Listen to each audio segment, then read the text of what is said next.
Hey YouTube, this is Scarecrow Kaiser. I'm very tired, so I'm just gonna do this quickly. I'm going to do first of my new deck profiles for the new set.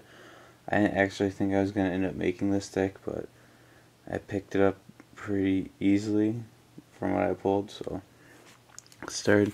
It's gonna be a Megacoloney build. So you're starting Vanguard, Megacoloney Battler C. Pretty good card. When it boosts and hits, move them to soul and stun someone so they can't stand for a turn.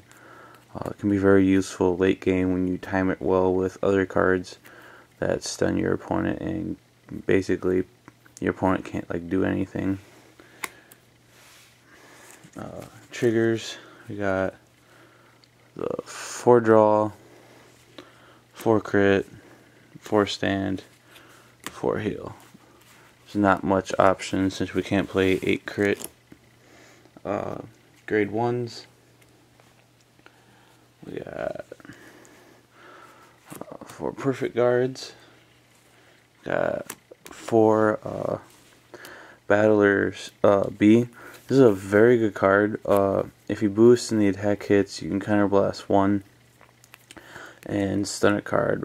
Very good. Not a very high cost, which for stunning, which a lot of cards in this deck do have high cost, so he's a very good card. I like him. It makes your opponent not want to let the attacks hit, which is always a good thing.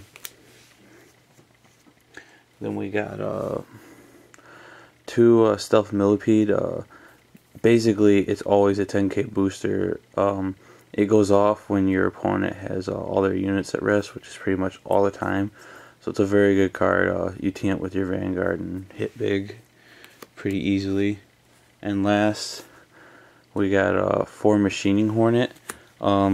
Very useful card. You'll see why later. Other than just being a decent booster, when you play him, you can soul charge. Based at the right timing, you can use it to make yourself hit triggers more likely, or choose not to since you think you have a trigger. But the soul charging can be useful for another card. Grade 2s. There's 4 of this guy, the Bloody Hercules, basic grade 2 10k. We got 4 Toxic Trooper. The grade 2 lineup isn't particularly likable in my opinion.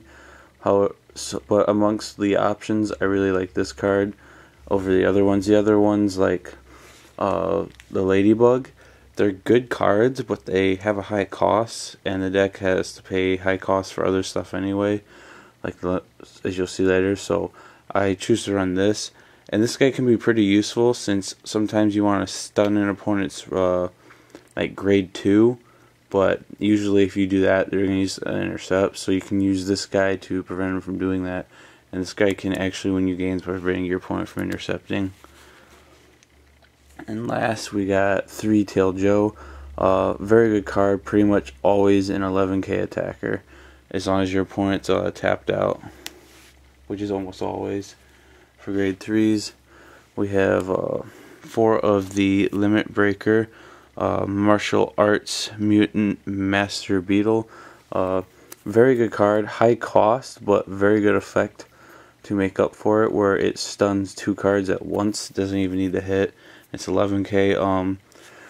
Being an 11k is a very big part of why this is a good card. In play testing, the way it works often is if you stun your opponent's boosters right, you leave your opponent's Vanguard and other cards they can actually attack with. They're like 10ks, and then no one can get to them because they can't get boosted. And last, we got 4 of this card,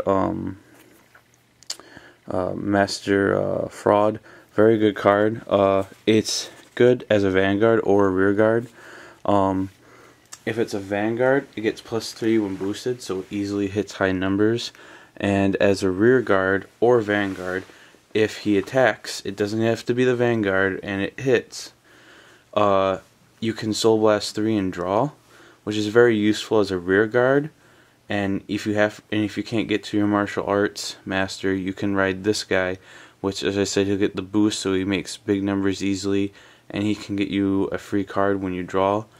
And thanks to the other cards in the deck that can help you put more cards in Soul and doing extra rides, you may even be able to pull off more than one Master Fraud in the same game.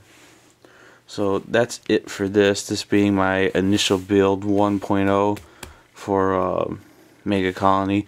I may improve on it, change it, do alternate builds like one involving the ride chain, but that's it for now.